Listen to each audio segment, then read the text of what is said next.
O caso dos exploradores de caverna. O caso dos exploradores de cavernas, Suprema Corte de Newgate, ano de 4300, processados e condenados à morte pela forca. Os acusados recorreram da decisão do Tribunal do Condado de Stouffville à Suprema Corte de Newgate. Os fatos vulgem que se louvou a sentença condenatória são os que a seguir enuncia o presidente desse alto tribunal em seu voto. Presidente Truepn, CJ. Os 4 acusados são membros da Sociedade Espeleológica, uma organização amadorística de exploração de cavernas. Em princípios de maio do ano de 4299, penetraram eles, em companhia de Roger Vetmure, à época também membro da sociedade, no interior de uma caverna de rocha calcária do tipo que se encontra no planalto central desta Commonwealth. Já bem distantes da entrada da caverna, ocorreu um desmoronamento de terra. Pesados blocos de pedra foram projetados de maneira a bloquear completamente a sua única abertura. Quando os homens aperceberam-se da situação difícil em que se achavam, concentraram-se próximo à entrada obstruída, na esperança de que uma equipe de socorro removesse o entulho que os impedia de deixar a prisão subterrânea.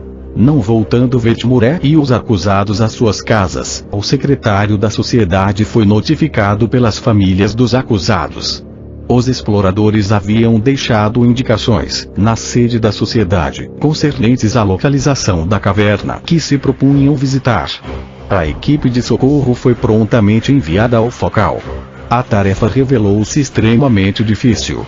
Foi necessário suplementar as forças de resgate originais mediante repetidos acréscimos de homens e máquinas, que tinham de ser transportados à remota e isolada região, o que demandava elevados gastos. Um enorme campo temporário de trabalhadores, engenheiros, geólogos e outros técnicos, foi instalado. O trabalho de desobstrução foi muitas vezes frustrado por novos deslizamentos de terra. Em um destes, 10 operários contratados morreram. Os fundos da Sociedade Espeleológica exauriram-se rapidamente e a soma de 800 mil freelares, obtida em parte por subscrição popular e em parte por subvenção legislativa, foi gasta antes que os homens pudessem ser libertados, o que só se conseguiu no 32º dia após a sua entrada na caverna.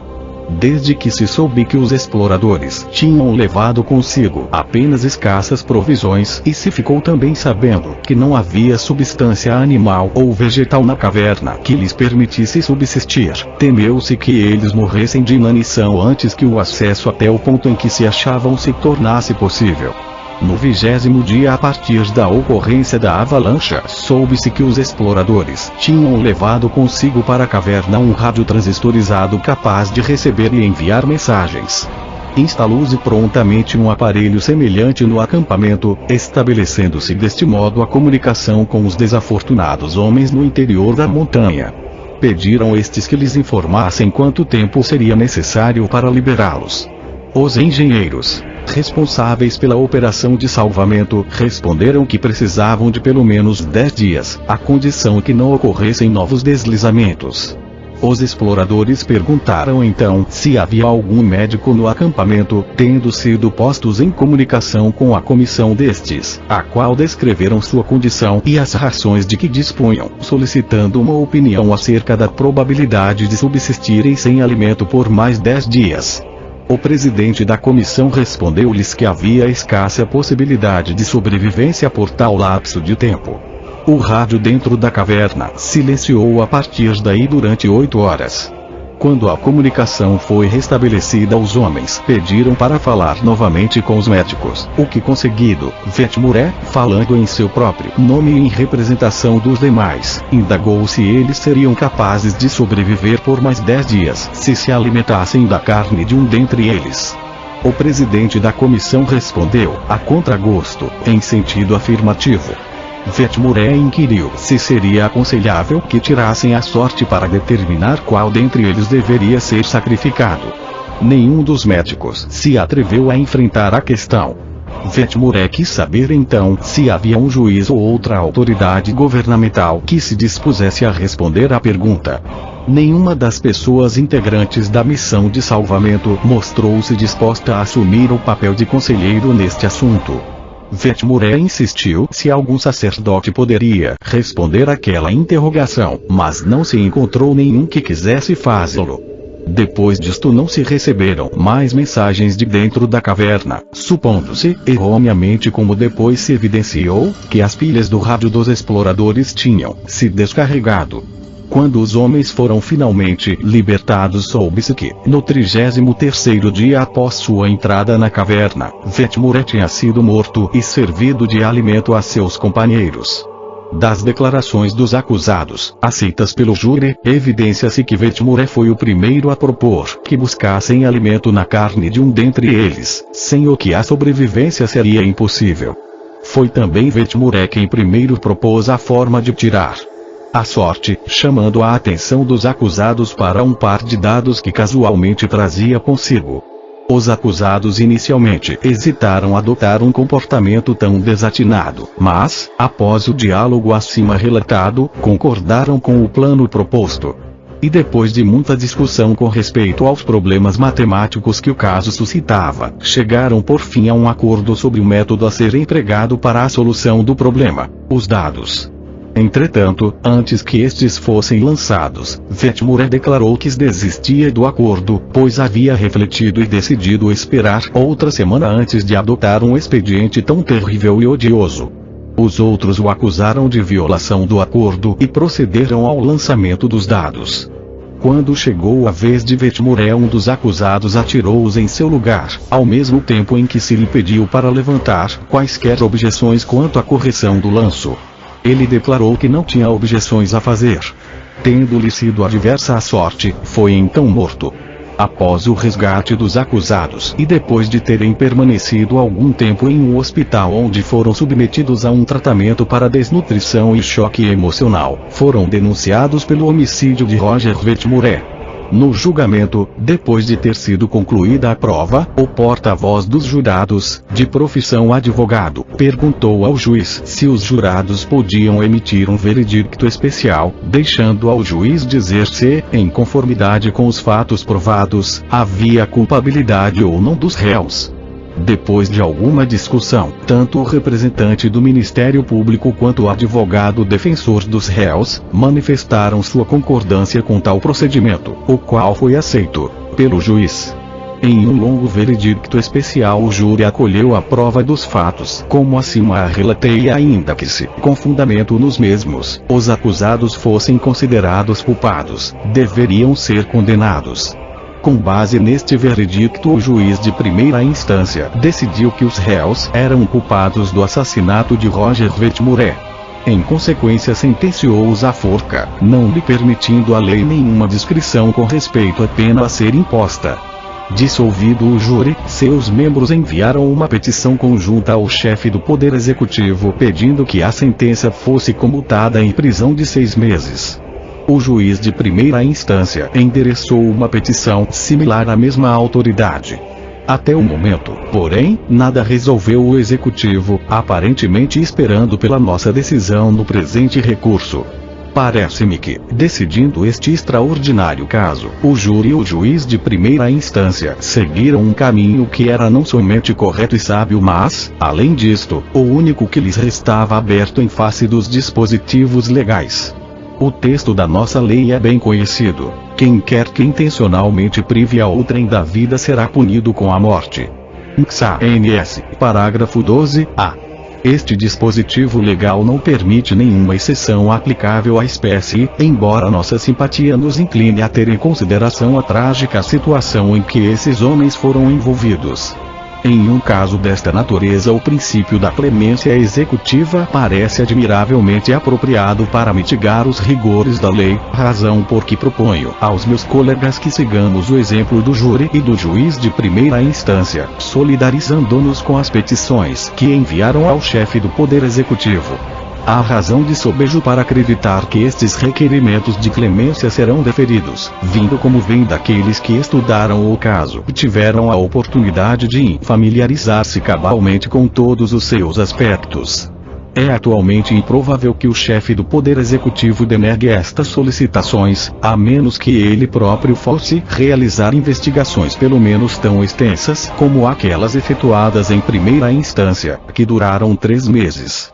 A realização de tais investigações, que, de fato, equivaleriam a um novo julgamento do caso, seria dificilmente compatível com a função do Executivo, como é normalmente concebida. Penso que podemos, portanto, presumir que alguma forma de clemência será concedida aos acusados. Se isto for feito, será realizada a justiça sem debilitar a letra ou o espírito da nossa lei e sem se propiciar qualquer encorajamento à sua transgressão. Foster, J. Espanta-me que o presidente do tribunal, em um esforço para escapar às dificuldades deste trágico caso, tenha adotado e proposto a seus colegas uma solução simultaneamente tão sórdida e tão simplista. Eu acredito que é algo mais do que o destino desses desafortunados exploradores em juízo neste caso. Encontra-se em julgamento a própria lei desta Commonwealth. Se este tribunal declara que estes homens cometeram um crime, nossa lei será condenada no tribunal do senso comum, e não obstante o que aconteça aos indivíduos interessados neste recurso de apelação. Pois, para que nós sustentemos que a lei que fazemos observar e enunciamos nos compele a uma conclusão da qual nos envergonhamos e da qual apenas podemos escapar apelando a uma exceção que se encontra na dependência do capricho pessoal do chefe do executivo, parece-me equívoco 8. Ler a admitir-se que ela não pretende realizar a justiça. No que me concerne, não creio que nossa lei conduza obrigatoriamente à monstruosa conclusão de que estes homens são assassinos. Creio, ao contrário, que ela os declara inocentes da prática de qualquer crime. Fundamenta-se a conclusão sobre 2 premissas independentes, cada uma das quais é por si própria suficiente para justificar a absolvição dos acusados. A primeira, é certo, é suscetível de oposição enquanto não for considerada de modo imparcial. Afirmo que o nosso direito positivo, incluindo todas as suas disposições legisladas e todos seus precedentes, é inaplicável a este caso e que este se encontra regido pelo que os antigos escritores da Europa e da América chamavam a lei da natureza, direito natural. Funda-se este entendimento na proposição de que o nosso direito positivo pressupõe a possibilidade da coexistência dos homens em sociedade. Surgindo uma situação que torne a coexistência impossível, a partir de então a condição que se encontra subjacente a todos os nossos precedentes e disposições legisladas cessou de existir. Desaparecendo esta condição, minha opinião é de que a coercibilidade do nosso direito positivo desaparece com ela. Nós não estamos habituados a aplicar a máxima cessante ratione legis, cessat et ipsa lex ao conjunto do nosso ordenamento jurídico, mas creio que este é um caso em que esta máxima deve ser aplicada. A proposição segundo a qual todo o direito positivo fundamenta-se na possibilidade de coexistência dos homens parece insólita não porque a verdade que ela contém seja estranha, mas simplesmente em razão de que se trata de uma verdade tão óbvia e tão abrangente que raramente temos a ocasião de expressá-la em palavras. A semelhança do ar que respiramos, ela penetra de tal modo a nossa vida que nos esquecemos de sua existência até que dela somos subitamente privados. Quaisquer que sejam os objetivos buscados pelos vários ramos do nosso direito, mostra-nos a reflexão que todos eles estão voltados no sentido de facilitar e de melhorar a coexistência dos homens e de regular com justiça e equidade as relações resultantes de sua vida em comum. Quando a suposição de que os homens podem viver em comum deixa de ser verdadeira, como obviamente sucedeu nesta extraordinária situação em que a conservação da vida apenas tornou-se possível pela privação da vida, as premissas básicas subjacentes a toda a nossa ordem jurídica perderam seu significado e sua coercibilidade. Se os trágicos acontecimentos deste caso tivessem tido lugar a 1 milha dos nossos limites territoriais, ninguém pretenderia que nossa lei lhes fosse aplicada. Reconhecemos que a jurisdição tem base territorial. As razões desse princípio não são de nenhum modo óbvias e raramente são examinadas. Penso que esse princípio baseia-se na suposição de que só é possível impor-se uma única ordem jurídica a um grupo de homens se eles vivem juntos dentro dos limites de uma dada área da superfície da Terra. A premissa segundo a qual os homens devem coexistir em um grupo encontra-se, portanto, à base do princípio territorial, bem como de todo o direito. Pois bem, eu sustento que um caso pode ser subtraído da esfera de abrangência coercitiva de uma ordem jurídica tanto por razões de ordem moral quanto por razões de ordem geográfica. Atentando aos propósitos do direito e do governo e às premissas subjacentes a nosso direito positivo, concluímos que estes homens, quando tomaram sua trágica decisão, estavam tão distantes de nossa ordem jurídica como se estivessem a 1000 milhas além de nossas fronteiras.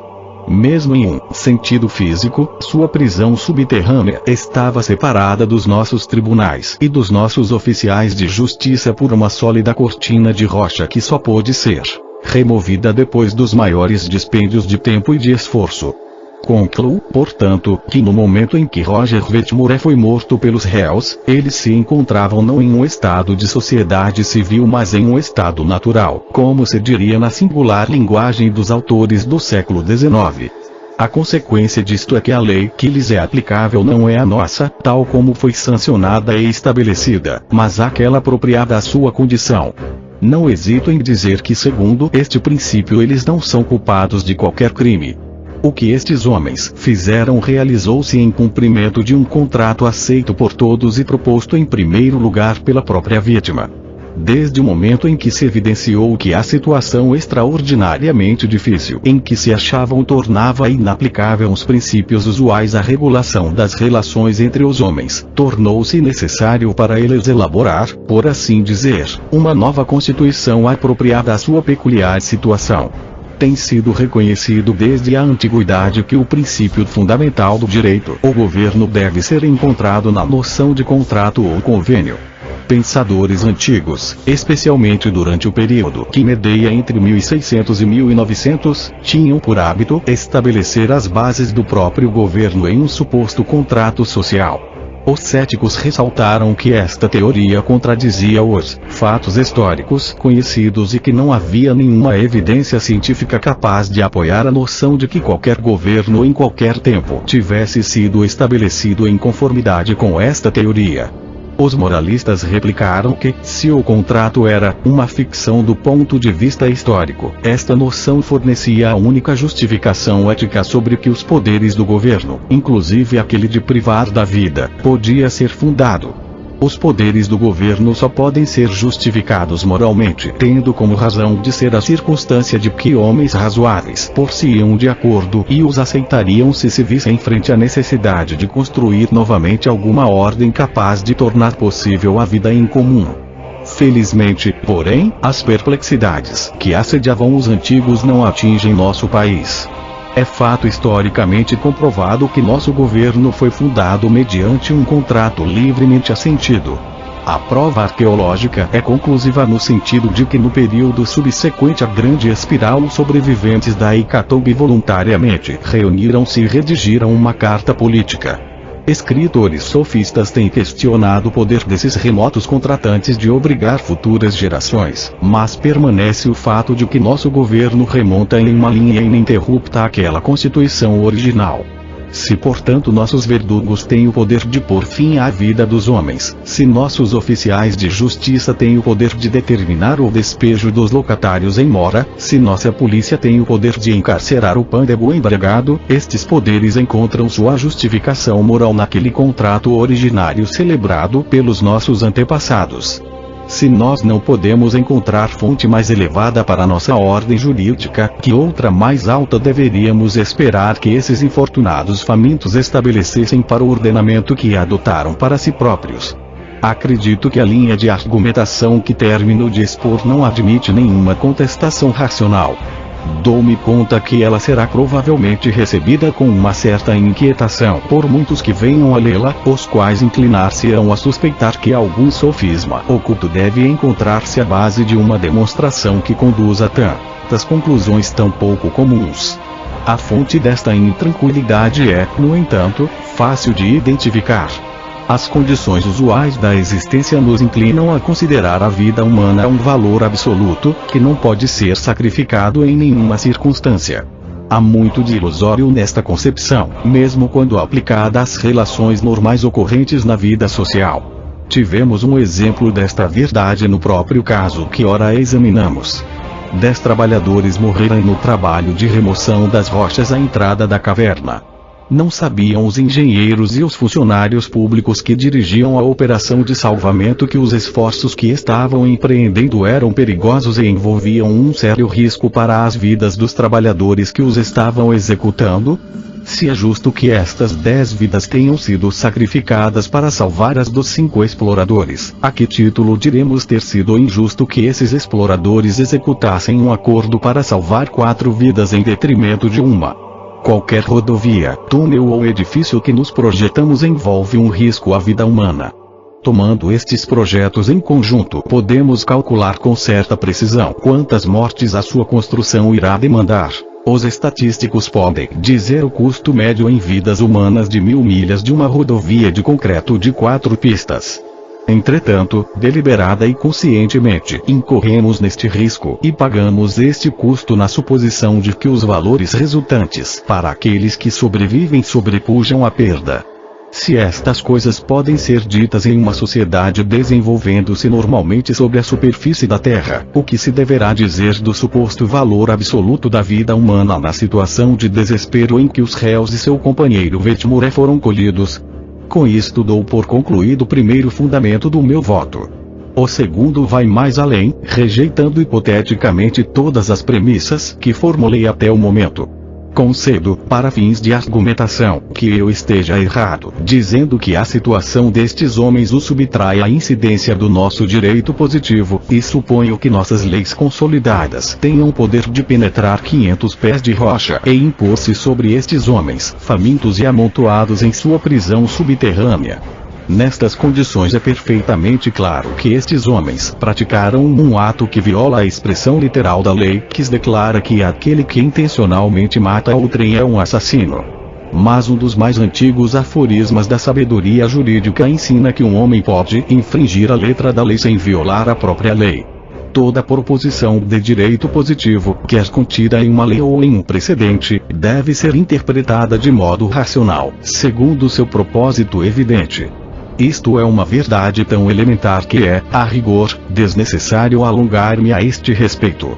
Os exemplos de sua aplicação são inumeráveis e se encontram em todos os setores do ordenamento jurídico.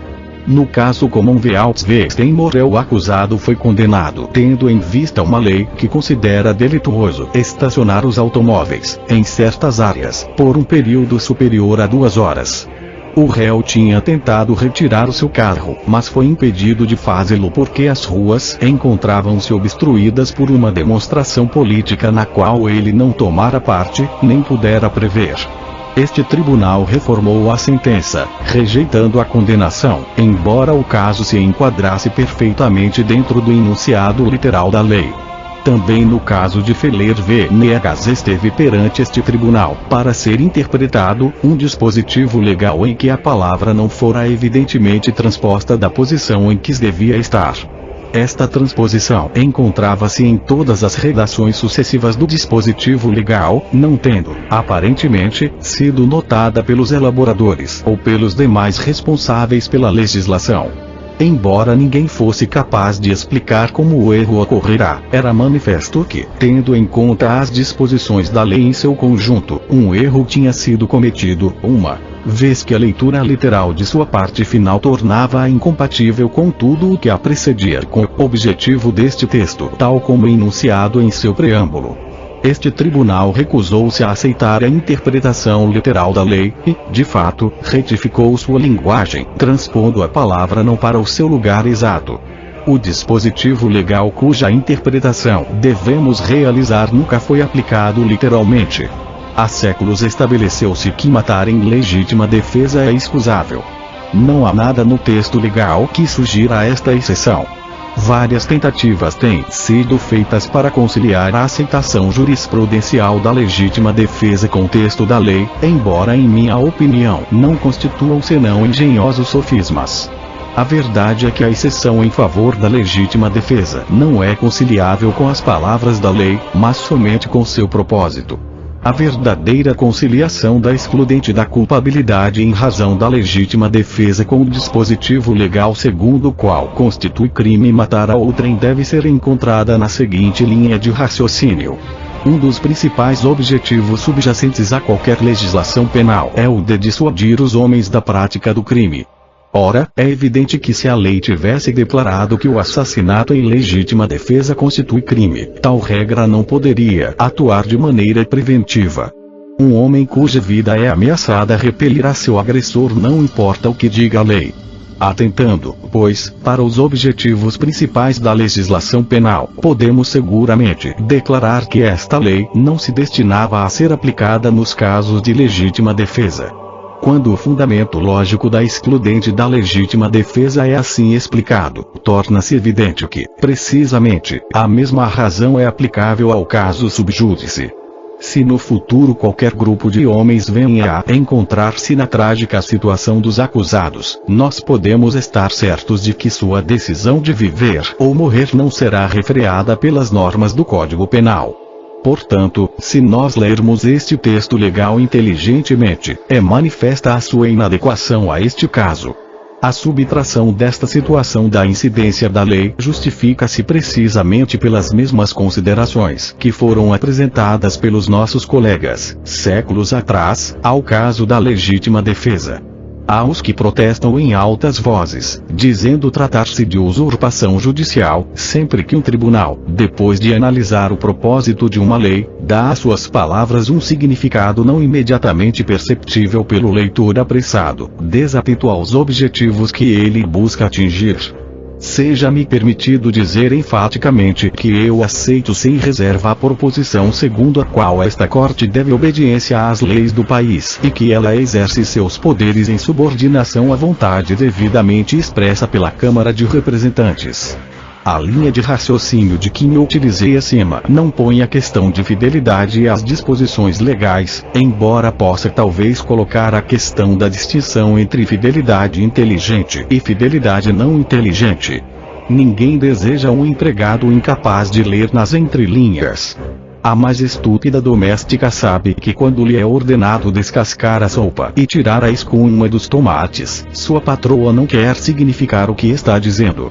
Ela também sabe que quando seu patrão lhe diz para soltar tudo e vir correndo, ele não tem em mente a possibilidade de que, neste momento, ela esteja salvando uma criança prestes a afogar-se.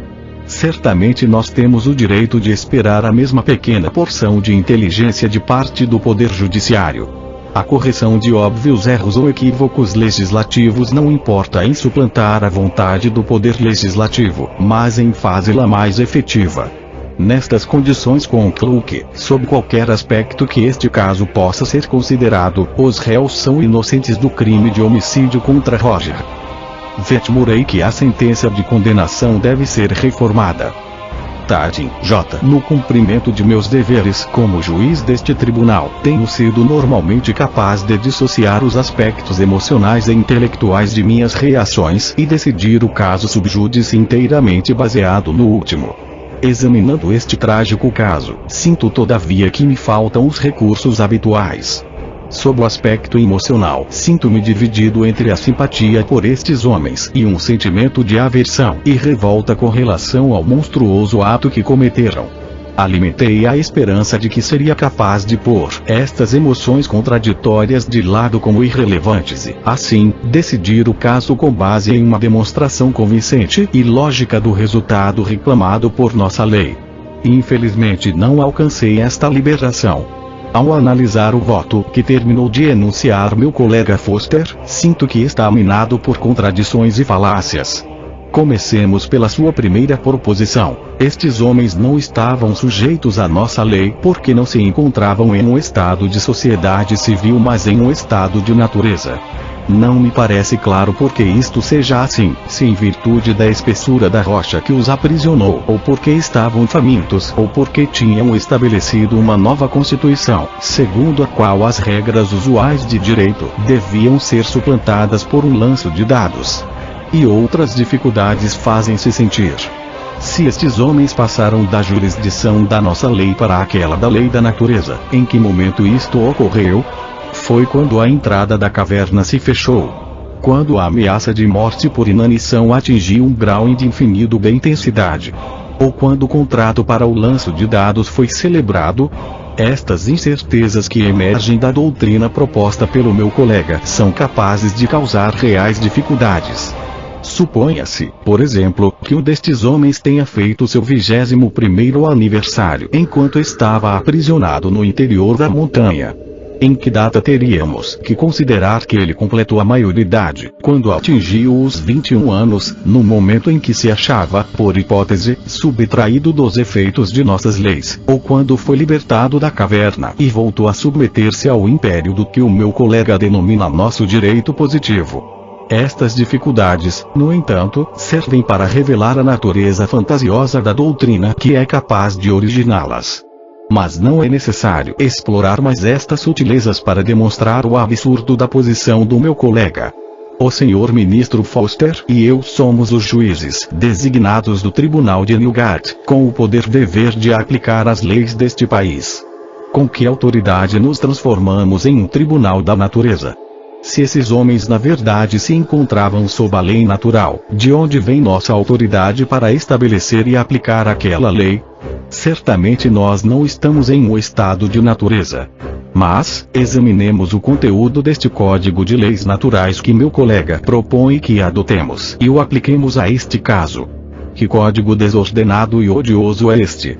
É um código em que as normas reguladoras dos contratos assumem maior importância do que aquela referente ao homicídio. É um código segundo o qual um homem pode estabelecer um contrato válido, conferindo poderes a seus semelhantes de comer seu próprio corpo. Além disso, segundo os seus dispositivos, uma vez feito, tal contrato é irrevogável, e, se uma das partes tenta rescindi-lo, as outras podem tomar a lei em suas próprias mãos e executá-lo pela força, pois embora meu colega não refira, por conveniente, o efeito da rescisão unilateral do contrato feita por Vetmure, esta é uma inferência necessária de sua argumentação. Os princípios expostos por meu colega contêm outras implicações que não podem ser toleradas. Meu colega argumenta que quando os acusados lançaram-se sobre Vetmure e o mataram, nós não sabemos como, talvez golpeando com pedras, eles estavam somente exercitando o direito que lhes fora conferido pelo contrato. Suponha-se, entretanto, que Vetmure tivesse escondido sob suas roupas um revólver e que, quando visse os réus lançarem-se sobre si para trucidá-lo, os tivesse matado a tiros a fim de salvar sua própria vida. O raciocínio de meu colega aplicado a estes fatos transformaria Vetmure em um homicida, de vez que a excludente da legítima defesa teria que ser-lhe denegada. Se seus atacantes estavam atuando legalmente, procurando ocasionar sua morte, então, evidentemente, ele não mais poderia excusar-se argumentando que estava defendendo sua própria vida, da mesma forma que não poderia fazê-lo um prisioneiro condenado que abate o verdugo enquanto tenta legalmente colocar o nó em seu pescoço. Todas estas considerações tornam impossível para mim aceitar a primeira parte dos argumentos de meu colega. Não posso nem aceitar sua noção de que estes homens encontravam-se regidos por um código de leis naturais, que este tribunal estaria obrigado a aplicar-lhes, nem posso admitir as regras odiosas e desnaturadas que ele pretende que este código contenha. Chego agora à segunda parte do voto do meu colega em que ele busca demonstrar que os réus não violaram os dispositivos legais do NCSAN. Parágrafo 12-A. Neste ponto o raciocínio, ao invés de ser claro, parece-me nebuloso e ambíguo, embora meu colega não pareça consciente das dificuldades inerentes às suas demonstrações. A essência da argumentação de meu colega pode ser enunciada nos seguintes termos. Nenhuma lei, qualquer que seja seu texto, deveria ser aplicada de modo a contradizer seu propósito. Um dos objetivos de qualquer norma penal é a prevenção. A aplicação da lei, qualificando como crime matar a outrem, neste caso peculiar contradiria seu propósito, pois é impossível crer que os dispositivos do Código Penal pudessem atuar de maneira preventiva relativamente a homens colocados em face da alternativa de viver ou morrer. O raciocínio segundo o qual esta exceção é encontrada na lei é, segundo observa o meu colega, o mesmo que conduz à admissibilidade da excludente da legítima defesa. À primeira vista esta demonstração parece bastante convincente. A interpretação feita por meu colega do fundamento lógico da excludente da legítima defesa encontra-se, de fato, em conformidade com a decisão deste tribunal, Commonwealth v. Parry, um precedente que encontrei estudando este caso. Embora o caso de Commonwealth v. Parry pareça ter sido geralmente omitido nos textos e decisões subsequentes, encontra-se, sem dúvida alguma, de acordo com a interpretação que meu colega deu à excludente da legítima defesa. Entretanto, seja-me agora permitido resumir rapidamente as perplexidades que me ocorrem quando examino de modo mais atento o raciocínio de meu colega. É verdade que uma lei deve ser aplicada segundo seu propósito e que um dos propósitos reconhecidos da legislação penal é a prevenção. A dificuldade é que outros objetivos são também imputados à lei penal. Afirma-se que um de seus propósitos é assegurar uma descarga ordenada à instintiva necessidade de retribuição, Commonwealth v. Escape. Também se afirma que o seu escopo é a reabilitação do delinquente, Commonwealth v. McKelver. E outras teorias têm sido propostas. Supondo-se que nós devamos interpretar uma lei à luz de seu propósito, o que deveremos fazer quando tiver vários propósitos ou quando estes forem questionados? Uma dificuldade similar é apresentada pela circunstância de que, embora haja fundamento jurisprudencial para a interpretação dada por meu colega excludente da legítima defesa, também há outro critério jurisprudencial conferido a esta excludente, um fundamento lógico diverso. Na verdade, até ter tomado conhecimento da decisão no caso de Commonwealth v. Parry, eu nunca tinha ouvido a explicação dada por meu colega. A doutrina ensinada em nossas escolas, memorizada por gerações de estudantes de direito, diz o seguinte: a lei referente ao homicídio requer um ato intencional. O homem que atua para repelir uma ameaça agressiva à sua própria vida não age intencionalmente, mas em resposta a um impulso profundamente enraizado na natureza humana. Suponho que dificilmente exista um jurista neste país que não esteja familiarizado com esta linha de raciocínio, especialmente porque este é um dos pontos preferidos nos exames visando o exercício da advocacia. Mas a explicação familiar para a excludente da legítima defesa que terminei de expor obviamente não pode ser aplicada por analogia aos fatos deste caso. Estes algum auxílio inesperado talvez pudesse ter chegado. Dou-me conta de que esta observação apenas reduz a distinção a uma questão de grau, sem que a destrua completamente. É certamente verdade que o elemento de prevenção seria menor neste caso do que aquele que normalmente decorre da aplicação da lei penal. Ainda há uma outra dificuldade na proposta de meu colega Foster de estabelecer uma exceção na lei em favor deste caso, embora novamente nenhuma dúvida transpareça em seu voto. Qual será o alcance da exceção? No caso, os homens tiraram a sorte e a própria vítima no início concordou com o que foi contratado. O que decidiríamos se Vetmure tivesse recusado desde o começo a participar do plano? Permitir-se-ia que uma maioria decidisse contra sua vontade? Ou suponha-se que nenhum plano fosse adotado e que os outros simplesmente conspirassem para causar a morte de Vetmure, e à guisa de justificativa, dissessem que ele estava em condição física mais débil? Ou, ainda, que um plano de seleção, baseado numa justificação diferente daquela aqui adotada, fosse seguido, como por exemplo se os outros fossem ateus e insistissem que Vetmure deveria morrer porque era o único que acreditava na vida além da morte. Estes exemplos poderiam ser multiplicados, mas já se sugeriu o suficiente para revelar as inúmeras dificuldades ocultas contidas no raciocínio de meu colega. É claro que, refletindo, me dou conta de que estou lidando com um problema que nunca mais ocorrerá, pois é improvável que outro grupo de homens seja levado a cometer novamente a terrível ação que ora julgamos. De qualquer forma, continuando a reflexão, mesmo se nós estamos certos de que um caso similar não ocorrerá novamente, não é claro que os exemplos que dei demonstram a falta de qualquer princípio coerente e racional na decisão que meu colega propõe. Não se deve aferir a correção de um princípio pelas conclusões que ele acarreta, sem que se faça referência a eventuais problemas decorrentes de um litígio futuro.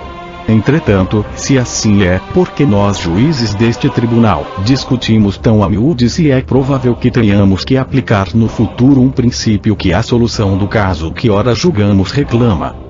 É esta uma situação em que uma linha de raciocínio, originariamente inadequada, chegou a sancionar-se por via de um precedente, de modo que daí por diante estejamos obrigados a aplicá-la. Quanto mais examino este caso e penso sobre ele, mais profundamente envolvido emocionalmente me sinto. Minha mente fica enredada nas malhas das redes que eu próprio arremesso para salvar-me. Creio que quase toda consideração que interesse a solução do presente caso é contrabalançada por outra oposta, conduzindo em uma direção também oposta. Meu colega Foster não me propiciou, nem eu pude descobrir por mim próprio, nenhuma fórmula capaz de resolver as dúvidas que por todos os lados me acossam. Dei a este caso a maior atenção de que sou capaz. Tenho dormido muito pouco desde que nos foi apresentado a decisão. Quando me sinto inclinado a aceitar o ponto de vista de meu colega Foster, detém-me a impressão de que seus argumentos são intelectualmente infundados e completamente abstratos. De outro lado, quando me inclino no sentido de manter a condenação, choca-me o absurdo de condenar estes homens à morte quando a salvação de suas vidas custou-as de 10 heróicos operários. Lamento que ao representante do Ministério Público tenha parecido adequado acusá-los de homicídio.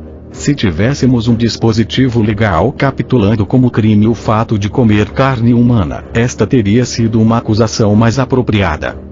Se nenhuma outra acusação adequada aos fatos deste caso podia ser formulada contra os acusados, teria sido preferível, penso, não tê-los pronunciado. Infelizmente, entretanto, estes homens foram processados e julgados e, em decorrência disto, nós nos vemos envolvidos por este infeliz litígio. Uma vez que me revelei completamente incapaz de afastar as dúvidas que me assediam, lamento anunciar algo que creio não tenha precedentes na história deste tribunal. Recuso-me a participar da decisão deste caso. Eu gostaria de começar deixando de lado duas questões que não são da competência deste tribunal. A primeira delas consiste em saber se a clemência executiva deveria ser concedida aos réus caso a condenação seja confirmada. Esta é, porém, segundo o nosso sistema constitucional, uma questão da competência do chefe do Poder Executivo e não nossa. Desaprovo, portanto, aquela passagem do voto do presidente deste tribunal em que ele efetivamente dá instruções ao chefe do Poder Executivo acerca do que se deveria fazer neste caso e sugere alguns inconvenientes que adviriam se tais instruções não fossem atendidas. Isto é uma confusão de funções governamentais, uma confusão em que o judiciário deveria ser o último a incorrer. Desejo esclarecer que se eu fosse o chefe do Poder Executivo, iria mais longe no sentido da clemência do que aquilo que lhe foi solicitado. Eu concederia a estes homens perdão total, pois creio que eles já sofreram o suficiente para pagar por qualquer delito que possam ter cometido. Quero que seja entendido que esta observação é feita na minha condição privada, como cidadão que, em razão de seu ofício, adquiriu o íntimo conhecimento dos fatos deste caso. No cumprimento dos meus deveres como juiz não me incumbe dirigir instruções ao chefe do Poder Executivo, nem tomar em consideração o que ele possa ou não fazer, a fim de chegar à minha própria decisão, que deverá ser inteiramente guiada pela lei desta Commonwealth. A segunda questão que desejo deixar de lado diz respeito a decidir se o que estes homens fizeram foi justo ou injusto, mal ou bom. Esta é outra questão irrelevante ao cumprimento de minha função, pois, como juiz, jurei aplicar não minhas concepções de moralidade, mas o direito deste país. Pondo esta questão de lado, penso que posso também excluir sem comentário a primeira e mais poética porção do voto do meu colega Foster. O elemento de fantasia contido nos argumentos por ele desenvolvidos revelou-se de maneira flagrante na tentativa um tanto solene do meu colega Tatting de encará-lo seriamente. A única questão que se nos apresenta para ser decidida consiste em saber se os réus, dentro do significado do NS, parágrafo 12-A, privaram intencionalmente da vida Roger Wetmore. O texto exato da lei é o seguinte: quem quer que intencionalmente prive a outrem da vida será punido com a morte. Devo supor que qualquer observador imparcial, que queira extrair destas palavras o seu significado natural, considerará imediatamente que os réus privaram intencionalmente da vida Roger Wetmore. De onde, pois, surgem as dificuldades do caso e a necessidade de tantas páginas de discussão a respeito do que deveria ser tão óbvio? As dificuldades, qualquer que seja a forma angustiada por que se apresentem, todas convergem a uma única fonte, consistente na indistinção dos aspectos legais e dos morais do presente litígio. Para dizê-lo claramente, meus colegas não apreciam o fato de exigir a lei escrita a condenação dos acusados. Também a mim isto não causa prazer, mas, à diferença de meus colegas, eu respeito as obrigações de um cargo que requer que se deixem as predileções pessoais de lado, ao interpretar e aplicar a lei deste país. Todavia, naturalmente, meu colega Foster não admite que ele seja motivado por uma aversão pessoal à lei escrita. Ao contrário, ele desenvolve uma linha de argumento familiar, de acordo com a qual o tribunal pode desrespeitar o enunciado de uma lei, quando algo nela não contido, denominado seu propósito, pode ser empregado para justificar o resultado que o tribunal considera adequado. Tendo em vista que se trata de uma longa controvérsia que há muito entretemos, meu colega e eu gostaria, antes de discutir a aplicação particular deste ponto de vista aos fatos do presente litígio, de dizer algo acerca do fundo histórico deste controvertido tema, bem como de suas aplicações relativamente ao direito e ao governo em geral. Tempo houve neste país, em que os juízes efetivamente legislaram livremente e todos nós sabemos que durante esse período algumas de nossas leis foram praticamente reelaboradas pelo Poder Judiciário. Isto ocorreu em um momento em que os princípios aceitos pela ciência política não designavam de maneira segura a hierarquia e a função dos vários poderes do Estado. Todos conhecemos a trágica consequência desta indistinção através da breve guerra civil que resultou do conflito entre o poder judiciário, de um lado, e os poderes executivo e legislativo, de outro. Não há necessidade de enumerar novamente aqui os fatores que contribuíram para esta malsinada luta pelo poder, embora seja sabido que entre eles se incluíam o caráter pouco representativo da Câmara, resultante de uma divisão do país em distritos eleitorais que não mais correspondiam à real distribuição da população, bem como a forte personalidade e a vasta popularidade daquele que era então o presidente do tribunal. É suficiente observar que aqueles dias passaram e que, em lugar da incerteza que então reinava, nós agora temos um princípio bem determinado consistente na supremacia do ramo legislativo do nosso governo. Desse princípio decorre a obrigação do Poder Judiciário de aplicar fielmente a lei escrita e de interpretá-la de acordo com seu significado evidente, sem referência a nossos desejos pessoais ou a nossas concepções individuais da justiça. Não me cabe indagar se o princípio que proíbe a revisão judicial das leis é certo ou errado, desejado ou indesejado. Observo simplesmente que este princípio tornou-se uma premissa tácita subjacente a toda a ordem jurídica que julguei aplicar. No entanto, embora o princípio da supremacia do poder legislativo tenha sido aceito em teoria durante séculos, tão grande é a tenacidade da tradição profissional e da força dos hábitos de pensamento estabelecidos, que muitos juízes ainda não se adaptaram ao papel restrito que a nova ordem lhes impõe. Meu colega Foster pertence a este grupo. Sua maneira de lidar com as leis é exatamente aquela de um juiz vivendo no século 40. Nós estamos familiarizados com o processo segundo o qual se realiza a reforma dos dispositivos legais que desagradam aos juízes. Qualquer um que tenha seguido os votos escritos do ministro Foster terá a oportunidade de ver sua utilização em qualquer setor do direito. Pessoalmente, estou tão habituado com o processo que, se meu colega se encontrasse eventualmente impedido, estou certo de que poderia escrever voto satisfatório em seu lugar sem qualquer sugestão sua, bastando conhecer se lhe agradaria ou não o efeito da lei a ser aplicada ao caso em questão. O processo de revisão requer 3 etapas. A primeira delas consiste em adivinhar algum propósito único ao qual serve a lei, embora nenhuma lei em uma centena tenha um propósito único e embora os objetivos de quase todas as leis sejam diferentemente interpretados pelos diferentes grupos nelas interessados. A segunda etapa consiste em descobrir que o ser mítico chamado legislador, na busca deste propósito imaginado, omitiu algo ou deixou alguma lacuna ou imperfeição em seu trabalho.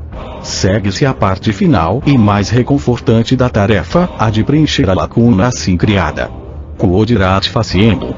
A inclinação de meu colega Foster para encontrar lacunas nas leis faz lembrar a história, narrada por um antigo autor, de um homem que comeu um par de sapatos. Quando lhe perguntaram se os havia apreciado, ele replicou que preferira os buracos. Não é outro o sentimento de meu colega com respeito às leis. Quanto mais buracos, lacunas, elas tenham, mais ele as aprecia. Em resumo, não lhe agradam as leis. Não se poderia desejar um caso melhor para ilustrar a natureza ilusória deste processo de preenchimento de lacunas do que aquele ora pendente de julgamento.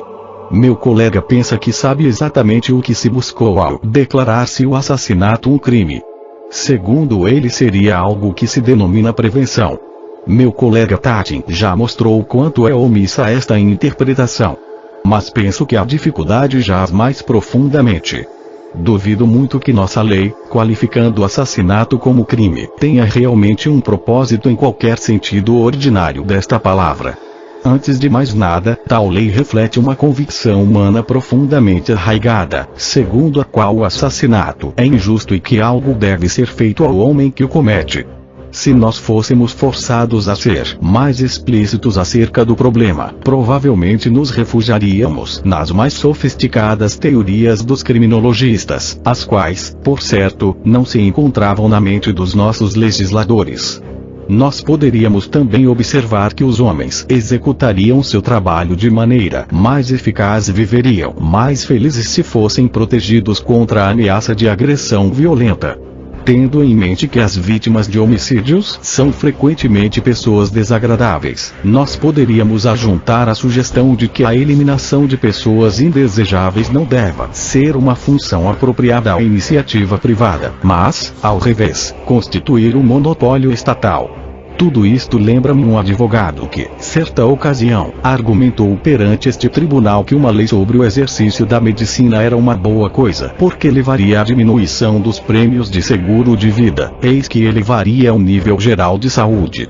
Há quem pretenda que o óbvio deve ser explicado.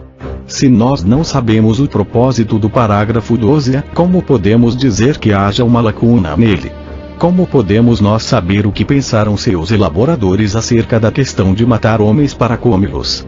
Meu colega Tatin revelou uma repulsão compreensível, embora talvez um tanto exagerada, relativamente ao canibalismo.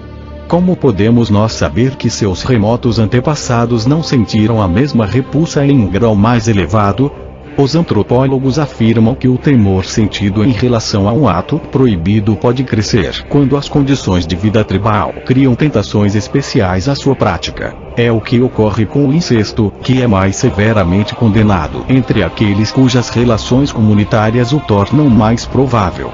Certamente, o período subsequente à grande espiral trazia consigo implícitas tentações à antropofagia.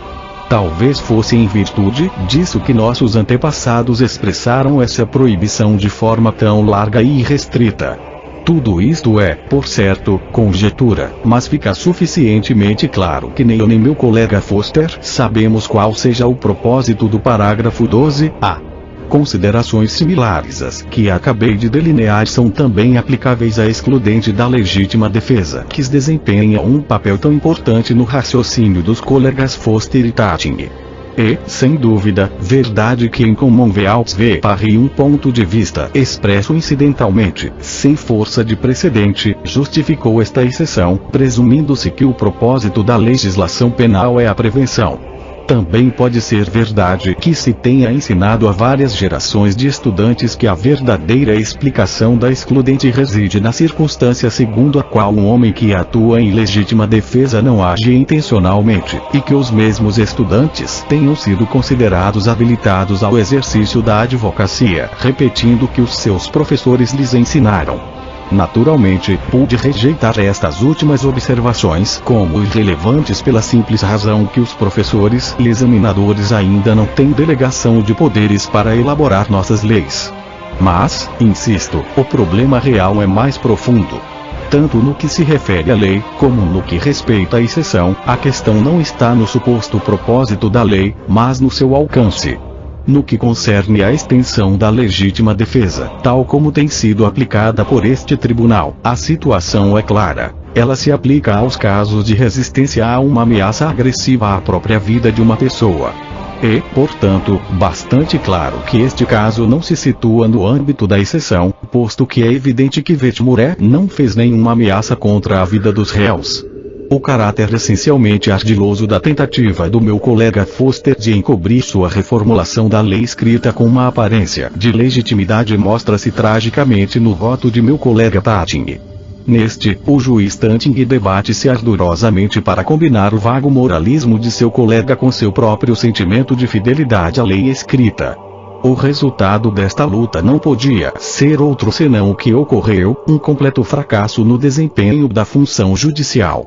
É de todo impossível ao juiz aplicar uma lei tal como está redigida e, simultaneamente, refazê-la em consonância com seus desejos pessoais.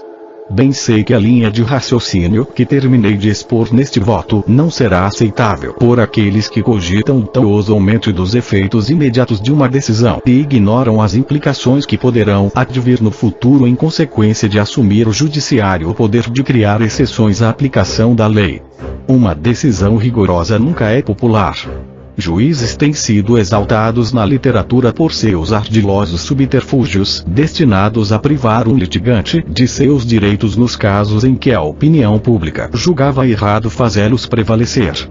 Mas eu acredito que a exceção ao cumprimento das leis, levada a efeito pelo Poder Judiciário, faz mais mal a longo prazo do que as decisões rigorosas. As sentenças severas podem até mesmo ter um certo valor moral, fazendo com que o povo sinta responsabilidade em face da lei, que, em última análise, é sua própria criação, bem como relembrando-lhe que não há nenhum princípio de perdão pessoal que possa mitigar os erros de seus representantes. Na verdade, irei mais longe e direi que os princípios por mim expostos são os melhores para as nossas condições atuais. E, mais, que nós teríamos herdado um melhor sistema jurídico dos nossos antepassados se estes princípios tivessem sido observados desde o início. Por exemplo, com respeito à excludente da legítima defesa, se nossos tribunais tivessem permanecido firmes na letra da lei, o resultado teria sido, sem dúvida alguma, a sua revisão legislativa. Tal revisão teria suscitado a colaboração de cientistas e psicólogos, e a regulamentação da matéria, daí resultante, teria tido um fundamento compreensível e racional, ao invés da miscelânea de verbalismos e distinções metafísicas que emergiram de seu tratamento judicial e acadêmico. Essas conclusões finais estão, por certo, além dos deveres que devo cumprir relativamente a este caso, mas as enuncio porque sinto de modo profundo que meus colegas estão muito pouco conscientes dos perigos implícitos nas concepções sobre a magistratura defendidas pelo meu colega Foster. Minha conclusão é de que se deve confirmar a sentença condenatória. Anne J. Ouvi com estupefação os angustiados raciocínios que este caso trouxe à tona. Nunca deixo de admirar a habilidade com que meus colegas lançam uma obscura cortina de legalismo sobre qualquer problema que lhes seja apresentado para decidir. Nesta tarde ouvimos arrazoados sobre as distinções entre direito positivo e direito natural, a letra e o propósito da lei, funções judiciais e executivas, legislação oriunda do judiciário e do legislativo. Minha única decepção foi que ninguém levantou a questão da natureza jurídica do contrato celebrado na caverna, se era unilateral ou bilateral, e se não se poderia considerar que Wetmore revogou a sua anuência antes que se tivesse atuado com fundamento nela. O que é que todas essas coisas têm a ver com o caso? O problema que temos que decidir é o que nós, como funcionários públicos, devemos fazer com esses acusados. Esta é uma questão de sabedoria prática a ser exercida em um contexto, não de teoria abstrata, mas de realidades humanas. Quando o caso é examinado sob essa luz, torna-se, segundo me parece, um dos mais fáceis de decidir dentre os que já foram arguidos perante este tribunal. Antes de enunciar minhas próprias conclusões acerca do mérito, eu gostaria de discutir brevemente alguns dos problemas essenciais que o litígio traz à tona, questões sobre as quais meus colegas e eu temos estado divididos, desde que me tornei juiz. Nunca fui capaz de convencê-los de que o governo é um assunto humano, e que os homens são governados não por palavras sobre o papel ou por teorias abstratas, mas por outros homens. Eles são bem governados quando seus governantes compreendem os sentimentos e concepções do povo. E são mal governados quando não existe esta compreensão. De todos os ramos do governo, é o judiciário que tem maiores possibilidades de perder o contato com o homem comum. As razões para isto são, naturalmente, bastante óbvias. Ao passo que as massas reagem diante de uma situação conforme ela se apresenta em seus traços mais salientes, nós juízes dividimos em pequenos fragmentos cada situação que nos é apresentada. Juristas são contratados pelos antagonistas a fim de analisar e dissecar. Juízes e advogados rivalizam em ver quem é capaz de descobrir o maior número de dificuldades e distinções em um só conjunto de fatos. Cada litigante tenta encontrar casos reais ou imaginários, que irão causar embaraço às demonstrações do lado oposto. Para escapar a esta dificuldade, ainda outras distinções são inventadas e introduzidas na situação. Quando um conjunto de fatos é exposto a tal espécie de tratamento por um tempo suficiente, toda sua vida e essência tê-lo-á abandonado. Dele não restando senão um punhado de poeira. Percebo que, sem dúvida alguma, sempre que haja regras e princípios abstratos, os juristas poderão fazer distinções. Até certo ponto esta espécie de coisas que estou descrevendo é um mal necessário, ligado a qualquer regulação formal dos negócios humanos. Todavia, penso que a área que realmente necessita de tal regulação é grandemente superestimada. Há, naturalmente, algumas regras de jogo fundamentais que devem ser aceitas como condição de existência do próprio jogo. Eu incluiria entre elas aquelas relativas à regulação das eleições, à nomeação de funcionários públicos e ao tempo de exercício nos respectivos cargos. Nestas matérias, eu concedo que seja essencial certa restrição na discrição e na possibilidade de excepcionar, certa adesão à forma, um certo escrúpulo quanto ao que cai e o que não cai na esfera de incidência da norma. Mas, fora destes domínios, acredito que todos os funcionários públicos, inclusive os juízes, cumpririam melhor seus deveres se considerassem as formalidades e os conceitos abstratos como instrumentos. Penso que deveríamos tomar como nosso modelo bom administrador, que adapta os métodos e princípios ao caso concreto, selecionando dentre os meios de que dispõe os mais adequados à obtenção do resultado colimado. A mais óbvia vantagem deste método de governo é que ele nos permite cumprir nossas tarefas diárias com eficiência e senso comum. Minha adesão a esta filosofia tem, entretanto, raízes mais profundas. Creio que apenas com o discernimento que ela propicia podemos preservar a flexibilidade essencial se quisermos manter nossas ações em uma conformidade razoável com os sentimentos daqueles que se acham submetidos à nossa autoridade. Mais governos só sobraram e mais miséria humana foi causada pela ausência deste acordo entre governantes e governados do que por qualquer outro fator que se possa discernir na história. Desde o momento em que se introduz uma cunha entre a massa do povo e aqueles que dirigem sua vida jurídica, política e econômica, a sociedade é destruída. Então nem a lei da natureza de Foster, nem a fidelidade à lei escrita de Cain, não servirão de mais nada. Aplicando estas concepções ao caso subjúdice, sua decisão se torna, conforme referi, bastante fácil. A fim de demonstrar isso terei que divulgar certas realidades que meus colegas, como público decoro, julgaram adequado omitir, ainda que delas tenham tanta consciência quanto eu próprio. A primeira delas é que este caso despertou um enorme interesse público tanto no país quanto no exterior. Quase todos os jornais e revistas publicaram artigos a seu respeito. Colunistas partilharam com seus leitores informações confidenciais referentes ao próximo passo do Poder Executivo. Centenas de cartas aos editores foram publicadas. Uma das grandes cadeias de jornais fez uma sondagem de opinião pública acerca da questão: que pensa você que a Suprema Corte deveria fazer com os exploradores de cavernas? Cerca de 90% expressaram a opinião de que os acusados deveriam ser perdoados ou deixados em liberdade, com uma espécie de pena simbólica. Portanto, é perfeitamente claro o sentimento da opinião pública frente ao caso. Aliás, poderíamos tê-lo sabido sem a sondagem, com base no senso comum ou mesmo observando que neste tribunal há manifestamente 4,5 homens, ou seja 90%, que partilham da opinião comum.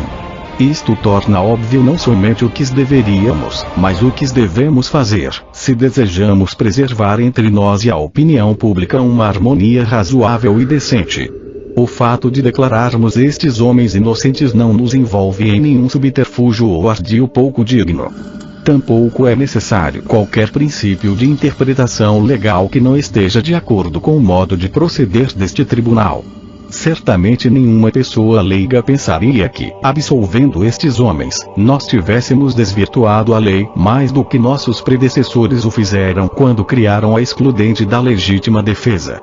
Se uma demonstração mais detalhada do método seguido para harmonizar nossa decisão com o dispositivo legal fosse julgada necessária, contentar-me-ia em fixar-me nos argumentos desenvolvidos na segunda e menos fantasiosa parte do voto do meu colega Foster. Estou convicto de que meus colegas se horrorizarão por eu ter sugerido que este tribunal leve em conta a opinião pública. Eles dirão que a opinião pública é emocional e caprichosa, que se baseia em meias verdades e que houve testemunhas que não estão sujeitas a novo interrogatório. Eles dirão ainda que a lei cerca o julgamento de um caso como este de cuidadosas garantias, destinadas a assegurar que a verdade será conhecida e que qualquer consideração racional referente às possíveis soluções do caso será tomada em consideração. Advertirão que todas estas garantias de nada servem se for permitido que a opinião pública, formada fora deste quadro, tenha qualquer influência na decisão. Mas detenhamo-nos imparcialmente em algumas das realidades da aplicação da nossa lei penal. Quando um homem é acusado de ter cometido um crime, há, de maneira geral, 4 modos segundo os quais ele pode escapar da punição. Um deles consiste na decisão do juiz, de acordo com a lei aplicável, de que ele não cometeu nenhum crime. Esta é, por certo, uma decisão que tem lugar em uma atmosfera bastante formal e abstrata. Mas consideremos os outros 3 modos segundo os quais ele pode escapar da punição. Estes são: e, uma decisão do representante do Ministério Público não solicitando a instauração do processo, e, uma absolvição pelo júri, e, um indulto ou comutação da pena pelo Poder Executivo. Pode alguém pretender que estas decisões sejam tomadas dentro de uma estrutura formal, rígida, de regras que impeçam o erro de fato, excluam fatores emocionais e pessoais e garantam que todas as formalidades legais serão observadas? É verdade que no caso do júri procuramos restringir suas deliberações ao âmbito daquilo que é juridicamente relevante, mas não nos podemos iludir acreditando que esta tentativa seja realmente bem-sucedida. Normalmente, o caso de que ora nos ocupamos deveria ter sido julgado pelo júri sob todos os seus aspectos. Se isto tivesse ocorrido, podemos estar certos de que teria havido uma absolvição ou pelo menos uma divisão que teria impedido uma condenação.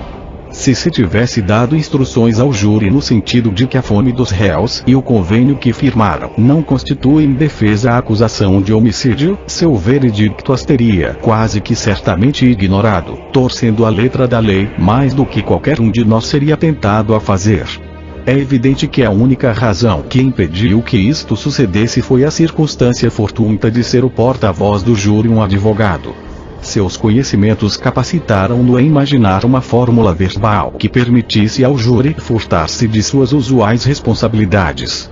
Meu colega Tating expressa contrariedade por não ter o representante do Ministério Público decidido o caso por si, abstendo-se de requerer a instauração do processo. Estrito como é no cumprimento das exigências da teoria jurídica, ficaria satisfeito em ver o destino destes homens decidido fora do tribunal pelo representante do Ministério Público, fundado no senso comum. O presidente do tribunal, de outro lado, desejaria que a aplicação do senso comum ficasse para o final, embora, como Tating, não queira dele participar pessoalmente. Isto me leva à parte conclusiva de minhas observações, referente à clemência executiva. Antes de discutir este tópico diretamente, quero fazer uma observação conexa acerca da sondagem de opinião pública. Como disse, 90% das pessoas pretende que a Suprema Corte deixe os acusados em inteira liberdade ou que se lhes aplique uma pena meramente nominal. Os 10% restantes constituem um grupo de composição singular com as mais curiosas e divergentes opiniões. Um dos nossos especialistas universitários fez um estudo deste grupo e descobriu que seus membros dividem-se em padrões determinados. Uma porção substancial deles é assinante de excêntricos jornais de circulação limitada, os quais deram aos seus leitores uma versão distorcida dos fatos em causa.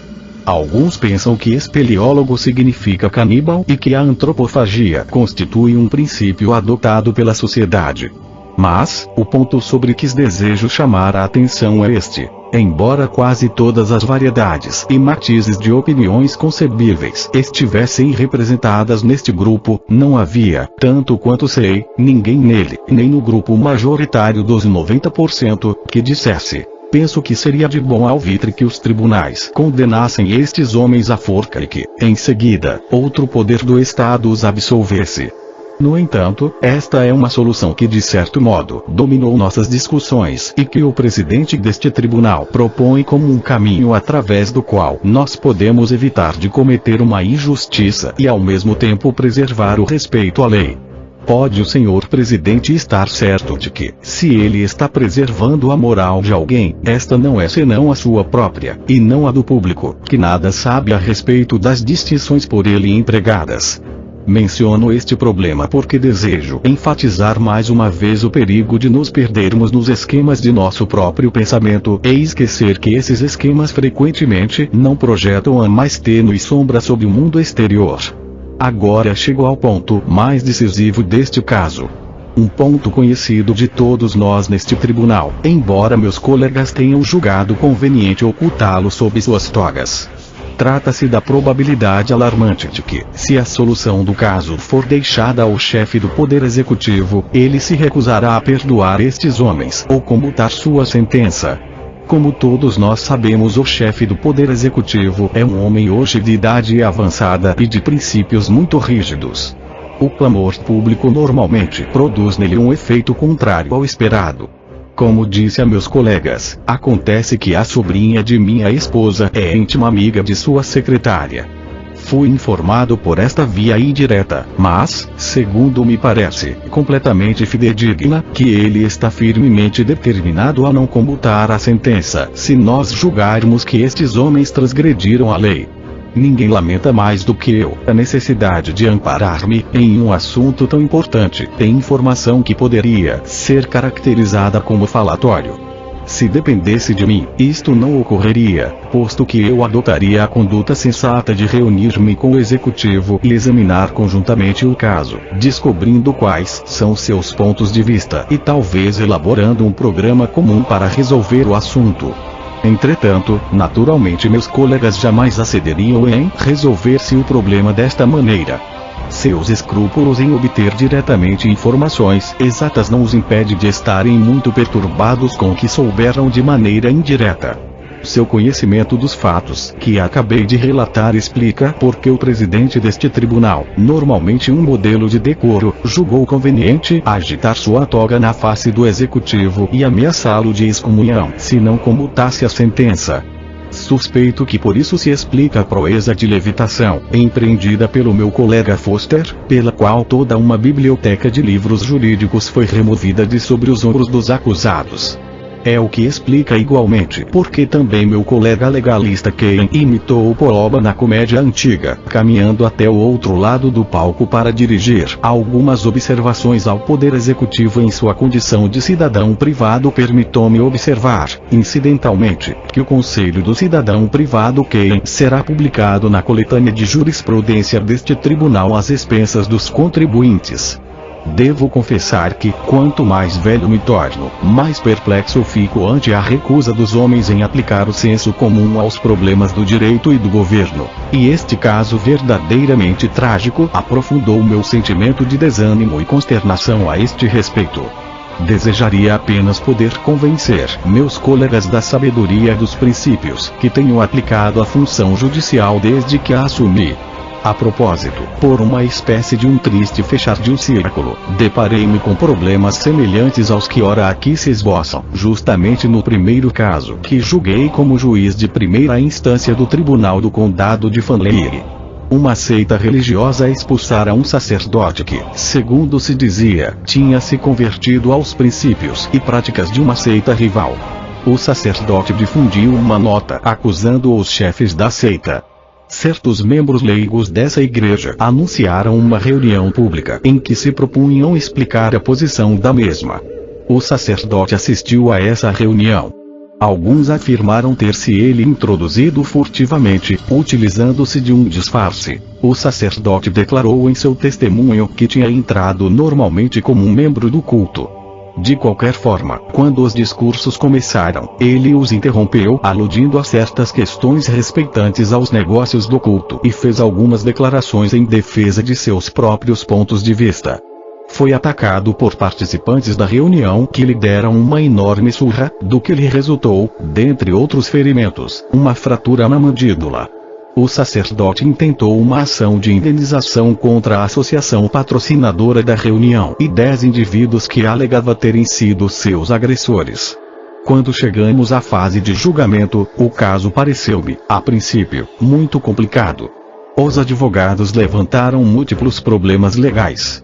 Havia difíceis questões concernentes à admissão da prova e relativamente à demanda contra a associação, alguns problemas girando em torno da questão de saber se o sacerdote havia se insinuado ilicitamente na reunião ou se havia recebido autorização para dela participar.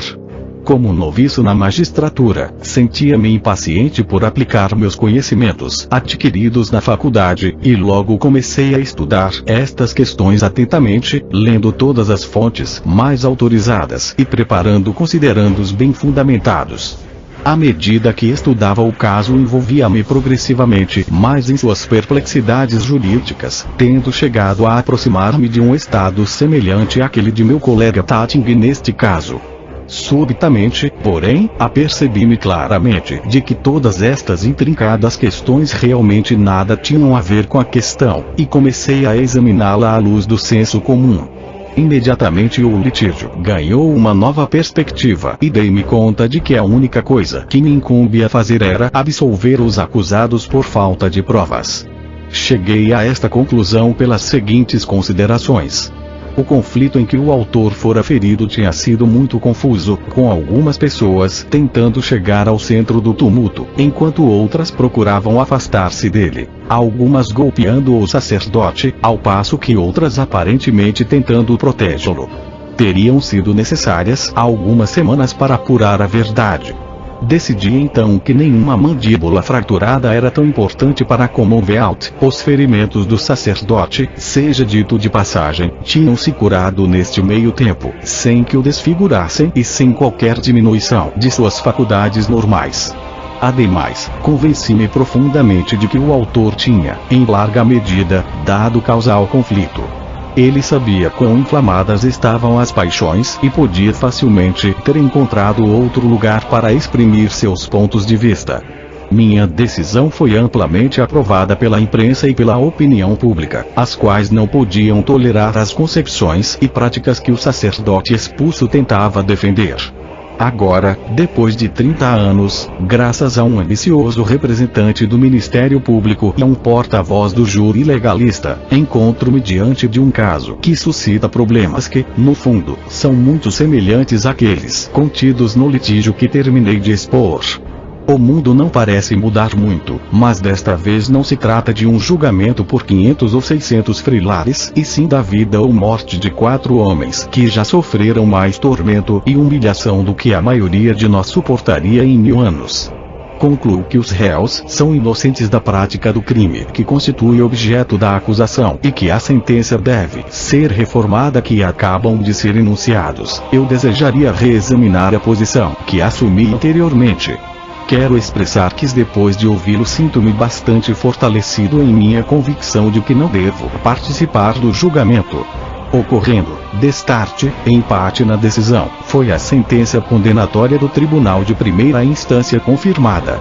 E determinou-se que a execução da sentença tivesse lugar às 6 horas da manhã da sexta-feira, dia 2 de abril do ano 4300, ocasião em que o verdugo público procederia com toda a diligência até que os acusados morressem na forca.